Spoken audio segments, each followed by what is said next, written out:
കേൾക്കാൻ തന്നെ ഭംഗിയുള്ള, സന്തോഷം തോന്നിയ ഒരു സമ്മേളനത്തിന്റെ തുടക്കത്തിലെ വാക്കുകൾ ഒരുപാട് പ്രതീക്ഷാ നിർഭരമാണ്.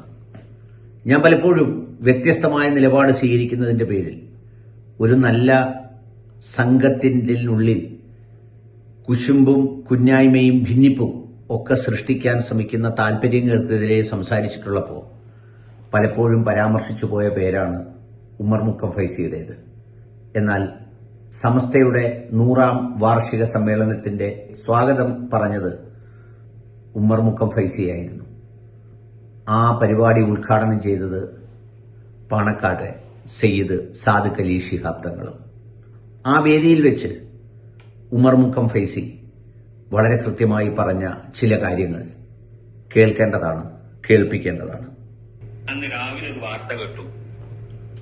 രാവിലെ തന്നെ കുട്ടികളെ എനിക്കൊരു വാർത്ത കേൾപ്പിച്ചു തന്നു. മാതൃഭൂമി ചാനലിന്റെ വാർത്തയാണ്. ഇന്നത്തെ സമ്മേളനത്തിൽ സ്വാഗതം പറയുന്നത് ഉമർ ഫൈസിയാണെന്ന് പറഞ്ഞാൽ പാണക്കാട് തങ്ങന്മാരുടെ വിരോധിയായ ഉമർ ഫൈസി എന്നും പറഞ്ഞു. അതിന്റെ ഉദ്ഘാടനം ചെയ്യുന്നത് സാദിഖ് അലി തങ്ങളാണെന്നും പറഞ്ഞിട്ട് അവർ ഒരു കോമാളി വാർത്ത നടത്തിയിരുന്നു. അങ്ങനെ ഒന്നില്ല. ഇല്ലാത്തത് ഇങ്ങനെ കെട്ടിച്ചമച്ചുകൊണ്ട് ഞാൻ എന്നും പാണക്കാട് തങ്ങന്മാരെ ബഹുമാനിക്കുന്നവരാണ്. ഞാൻ 1980 എന്റെ ഒരു വീടുണ്ടാക്കി. അതിന്റെ ഉദ്ഘാടനം ചെയ്തത് ബഹുമാനപ്പെട്ട സയ്യിദ് മുഹമ്മദ് അലി ശിഹാബ് തങ്ങളാണ്. അദ്ദേഹം എനിക്ക് അന്ന് ഒരു പൈസ തന്നിരുന്നു. അത് ഇന്നും എന്റെ ബെൽറ്റിലുണ്ട്. അതൊരു ബർക്കത്തിന്റെ പൈസയായിട്ട് ഞാൻ സൂക്ഷിച്ചതാണ്. എനിക്ക് അതിന്റെ ഒരു വിശ്വാസമുണ്ട്. അതുകൊണ്ട് അതിന് ശേഷം എനിക്ക് വലിയ സാമ്പത്തിക ബുദ്ധിമുട്ടൊന്നുമില്ല. സാമ്പത്തിക ബുദ്ധിമുട്ടിലായില്ല ഞാൻ വിശ്വസിക്കുന്നു. അതങ്ങനെ തന്നെയാണോ? എനിക്ക് നിറഞ്ഞ ജോലിയുണ്ട്. പക്ഷെ എനിക്ക് എവിടെയും ശമ്പളമില്ല. എന്നാലും എന്റെ വീട്ടിലോ എന്റെ കാര്യത്തിനോ ഒന്നും ഒരു തിടുക്കവും ഉണ്ടാകുന്നില്ല. അല്ലാഹു തആല റഹ്മത്ത് ബർക്കത്ത് ഇരിക്കുന്നു. എന്റെ കുട്ടികൾ എന്റെ കാര്യങ്ങളൊക്കെ നിർവഹിക്കുന്നുണ്ട്. ഇതാണ്.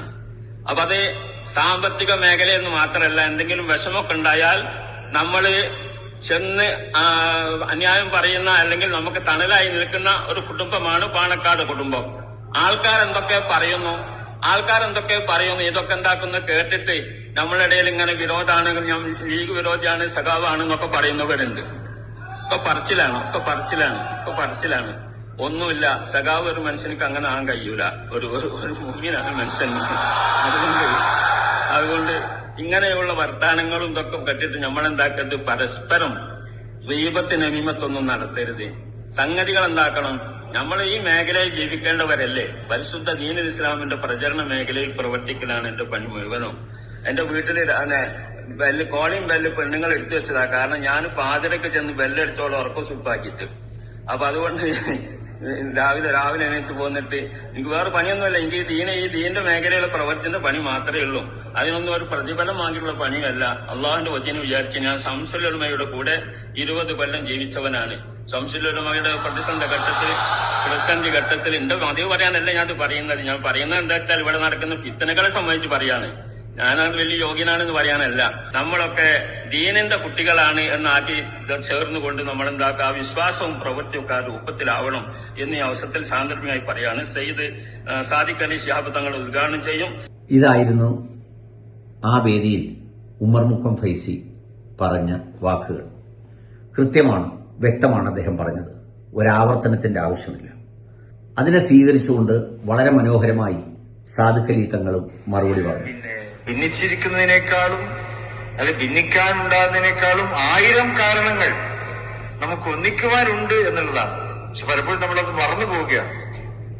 നമ്മൾ ഓർക്കേണ്ടതാണ്, ഭിന്നിക്കുന്നതിനേക്കാളും 1000 കാരണങ്ങൾ നമുക്ക് ഒരുമിച്ച് ഇരിക്കുവാനുണ്ട്. അതൊക്കെ അങ്ങനെയുള്ളവർക്ക് പുറത്തു കൊടുക്കേണ്ടത് എന്റെ കടമയാണ് എന്നും രാജാധിരാജനായ അല്ലാഹു പറയുകയാണ്. അതുകൊണ്ട് തന്നെ തെറ്റുകുറ്റങ്ങളും വീഴ്ചകളും ഒക്കെ വന്നുപോയിട്ടുണ്ടെങ്കിൽ അതിനൊക്കെ അള്ളാഹുവിന്റെ പേരിൽ അതിനെയൊക്കെ മറന്നുകൊണ്ട് അള്ളാഹുവിനോട് അപേക്ഷിച്ചുകൊണ്ട് ശുദ്ധ ഹൃദയത്തോടെ നമുക്കിനിയും നമ്മുടെ പ്രവർത്തനങ്ങളിലൂടെ മുന്നോട്ട് പോകാം. ഇതാണ് അദ്ദേഹം പറഞ്ഞ വാക്കുകൾ. ഇത് ഒറിജിനലായിരിക്കണം. കേവലം അവസരത്തിന് ഒരു തവണ പരസ്പരം അങ്ങനെ സംസാരിച്ചു, പിന്നെ അതിൽ നിന്ന് വഴിമാറി വീണ്ടും പഴയ അവസ്ഥയിലേക്ക് പോകുന്ന ഒരവസ്ഥയാകാതിരിക്കാൻ ശ്രദ്ധിക്കണം. ഇതിലേറ്റവും പ്രധാനം ഒരുമിച്ച് നിൽക്കേണ്ടതിന്റെ ആവശ്യകത തങ്ങൾ സൂചിപ്പിച്ചതുപോലെ 100 ഇരട്ടിയോളം ഉണ്ട്.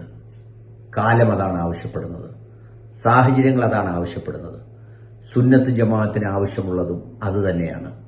അതിനിടയിൽ വ്യക്തിതാൽപര്യങ്ങളുടെ പേരിൽ പരസ്പരം ലോബികൾ തിരിഞ്ഞ് ഇല്ലാ കഥകൾ പ്രചരിപ്പിച്ച് അവരവരുടെ അസ്തിത്വത്തിനു വേണ്ടി മഹത്തായ ഒരു സംഘടനയെ നശിപ്പിക്കാൻ നിൽക്കരുത്. അതുകൊണ്ട് തന്നെ ഞാനും ഈ വിഷയത്തിലെ ഈ നിഷ്കളങ്കമായ വർത്തമാനങ്ങളാണ് എന്ന് മുഖവിലേക്കെടുത്തുകൊണ്ട് ഞാനും തൽക്കാലം നിർത്തുകയാണ്. നന്നായിരിക്കട്ടെ.